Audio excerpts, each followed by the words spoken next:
Welcome once again here to Bethel University in Mishawaka, Indiana. I'm Paul Condry, the president and founder of the Regional Radio Sports Network. Glad to have you along. Special guest today is Jamal Hendry and a couple of his student athletes from Bethel men's and women's tennis. We're starting with women's here. Obviously, a lot of people may or may not understand the dynamics, but the guy to my immediate left, one of the most successful college athletes in the history of this institution. People may or may not know, but played 3 sports here at Bethel. Played basketball, played for the legendary Mike Lightfoot, Tony Natale, Scott LaPlace for some of the coaches, Todd Gongwer. That's a who's who of coaching right there. Also played tennis for the legendary John Dandu, as well as John Natale. And then finally, how about baseball? Playing for Mike Hutchin and one of the greatest coaches in Bethel history, the legendary Dick Seiler. Oh, yeah. I tell you what, I cannot begin to think of what it was like for you to be able to be in the company of legends. And, I mean, if you can go over into the virtual Hall of Fame here at Championship Plaza at First Source Bank, Jamal, the amount of guys that are on your list of coaches that are in the Hall of Fame is mind-boggling. Oh, it absolutely is. To be able to be in their presence for 4 years and get a magnitude of just different perspectives and, Sure. and different value systems and just the way that they pour into their athletes day in and day out was amazing. I'm a big proponent of multiple sports for multiple reasons, but the single most is each coach has a different personality. Mm-hmm. He has a different tone. He has a different style.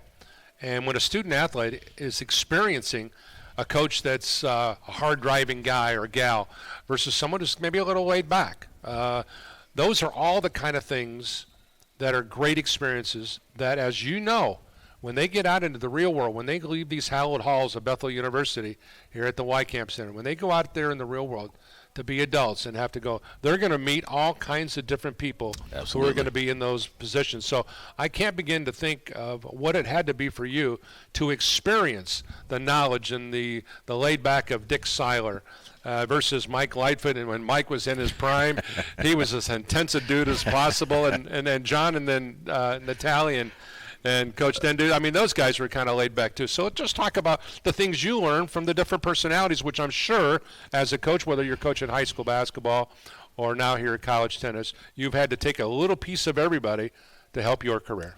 Absolutely. They really molded my foundation of coaching. Sure. And through those guys, you learn so much. You learn how to relate to players. You Right. learn how to build great cultures. You learn how to, much like you said, one player is different from the next. Sure. And you've got to be able to really relate to each individual player, but at the same time still bring that back to the team. And so you learn you learn the good, the bad. You learn how do you react when you lose, how do you react when you win, and all things in between. And that's how you bring championships and put banners up on the wall. And you know, so just the multitude of personalities between, like you said, Mike Lightfoot and a Dick Seiler. Super intense, super gentle, and everything in between all the other guys that were my coaches. It just has helped me really build my foundation of coaching and coaching principles. And one of the things I want to point out, and not only was Jamal an accomplished athlete, but an accomplished teammate, because he is the only Bethel athlete in the history of this institution that has been on 3 separate national championship teams. The only athlete in the history of this institution. I want you to think about that. And of course, there are accomplished basketball players and baseball players, and we've had guys play Major League Baseball all-star teams. And when we can talk about careers, and we can go on and on and on, Oh, yeah. from the great soccer players to the great track and field to but how much you want to put that in the whole the perspective of, as you look back on a blessed life as a college athlete, to be able to be around some guys. How cool is that when you think about it? Do you even think about it? Oh, absolutely, all the time. So downstairs in my basement, in our lower level, I've kind of got a Bethel shrine. Oh, I got one of those. I've got That's banners so cool. and pictures and things like that. And my kids are probably tired. You know, we've got 5 kids, my wife and I, and they're probably tired of hearing all the stories. I can listen to them all day. Sorry. The who's Sorry, who. kids. We'll definitely go to lunch then and do that, Paul. But these guys as well, my players now, they hear all the stories of how it was when we played, Right. between myself, my head assistant, Robin Brown, They hear all of those stories, and it's just being able to, as a coach, to be able to draw back on those things, to draw back on what you learn not only from the coaches but what you learn from your teammates. And for me, having the blessing of playing on, three different sports, four different national championships. There were all types of things throughout that entire process that just you come away with, and it's a true blessing. And another unique dynamic about that group of coaches that I kind of just flew over is each one of them spiritually administered to you in a different way. Yeah. And that's a unique situation. So let's talk about the spiritual development that you had here as a student athlete during your playing days, and how each one of them delivered the gospel message in a soulful, different way. And each one was different. Absolutely. And I think that's the beauty of it, because the gospel in and of itself is delivered to each and every person in a different way. And I grew up with a dad who was a pastor, and so growing up in a Christian household, under that, and then having coaches who delivered the gospel in different ways. Sure. I can remember, and this is what I do with my players. I have a thought for the day, and Mike Lightfoot brought a thought for the day every single day, and the words of wisdom may not hit home right when they're given, but I can draw back on so many of those different life lessons that came throughout those words of the day. And just to be able to, build a foundation in each of my players to help them not just as athletes be successful, but it's important for us as coaches, and something that myself and the rest of my coaching staff are really mindful of is, yes, we want them to be successful in tennis and on the court and in between the lines, but they're going to do life way more than they're going to do tennis. And so for them to be successful in that, because they've had a foundation that's been built to help them be successful, is truly important. Women's tennis, pretty good year last year. 11-4, 6-2 in a very competitive crossroads league. We got a couple of gals here with us. We're going to, on the far side to me, to my left is Carla Montraulli. She is a product of Italy. We'll get some thoughts from here momentarily. She's a journalism major, so we hope that she's taking notes here today. Also joining us here today is Saige Rinkenberger. Saige, locally in regards to where comparative to Carla's at. She went out. She's from the legendary Decatur, Indiana area. Went to what I call one of the football capitals of northeastern Indiana, the Adams Central Flying Jets. So we're going to get some thoughts from those two gals here momentarily. But let's just give us a flyover. I know we're still in the infancy stages of your career with women's tennis and men's tennis for that matter. But let's talk about what were you happy with your group last year? Conversely, what were some things that concerned you? And then let's move forward and talk about this year.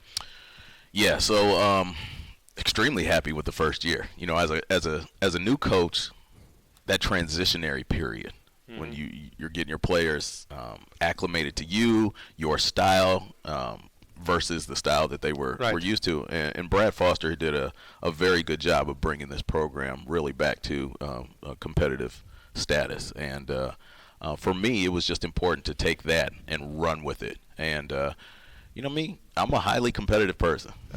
Sports, as the gals know, they're laughing about it along with us.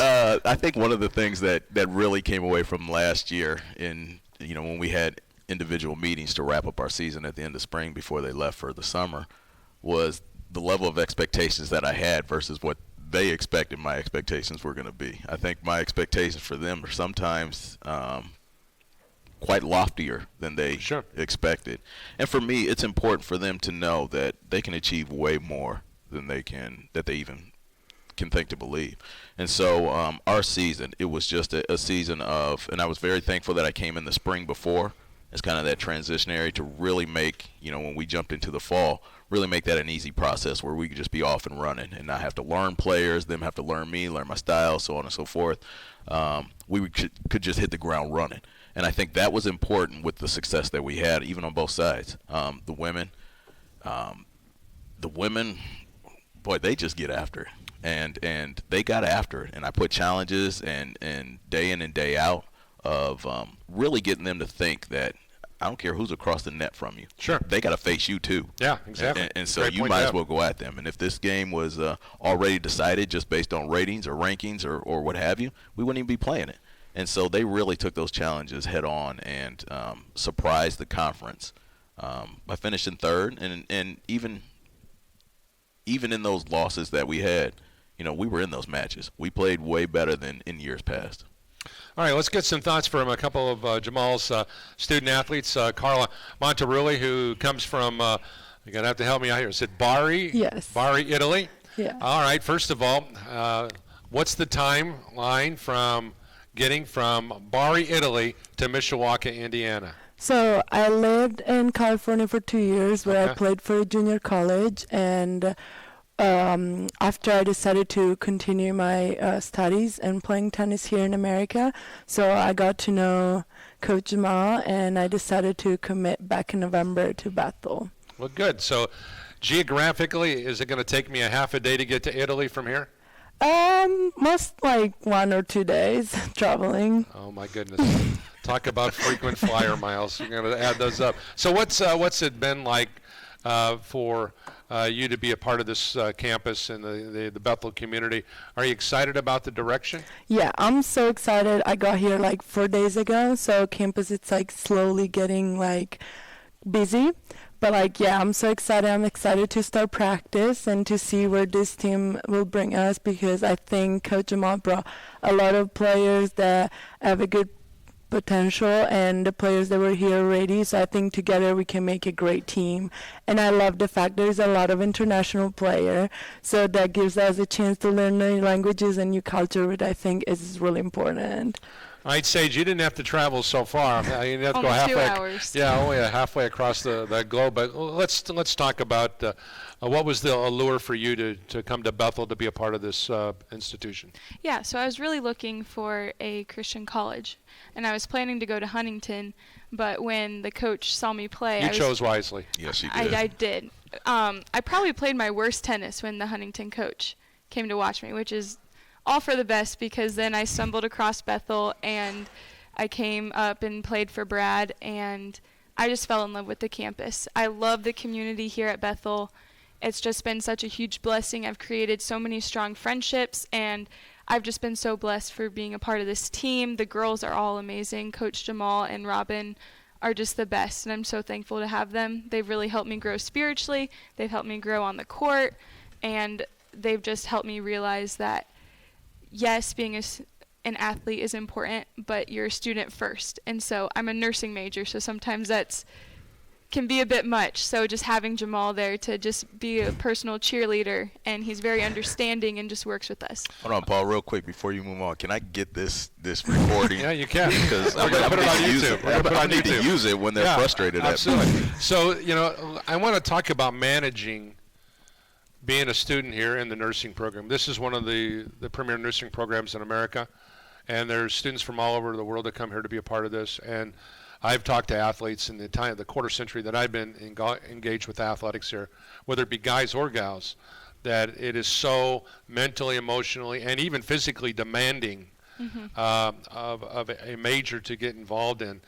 So you're going to be, not only is Jamal going to have you, I like to use, tournament tested tough. You're going to be tested tough just going through the nursing program. So I'm thinking the nursing program has to make you tough as an athlete as well. Yeah. Right? Yeah, it's definitely been a mental game, and I've grown a lot, and I think it does help having tennis and nursing together, because it helps me create more of a schedule, and then I have to stay focused. I have to get the next thing done, and like I can't procrastinate and slack off. And so I think it's really been a big character builder. To have both of them together. It is challenging, but like I said, Jamal works with me. There's been times where I'm like, Jamal, I might need to sit out this practice because I have a huge test tomorrow and I have homework to do. And it's just, but the nursing program is also really good at working with me for matches, and I've had to miss several classes, or I had to make up a clinical or here and there or whatever. And so it really helps to have great professors and great coaches that are willing to work with Jamal, you. I would think that that's a big challenge, because I've heard nightmare stories in a good way of how difficult it is to manage those clinical times around your athletic schedule. So can you talk about how you get engaged? Because that's a learning curve for you too. Yeah, absolutely. Saige was not the only nursing student in the on the team. We had several, and so you want to see them be able to have success, but at the same time, you've got to demonstrate flexibility for them to learn as well, and learn how to adapt on the fly as well. And so these are, while I'm learning, it's also a learning curve for them as well.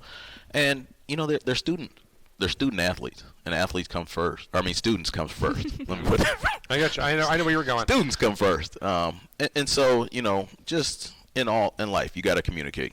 And being able to communicate, they know first and foremost they've got to communicate with me if they're what their schedule is, what they're feeling. Because sometimes Saige would come in and you could just see it on her face, like the weight of the world was on her shoulders.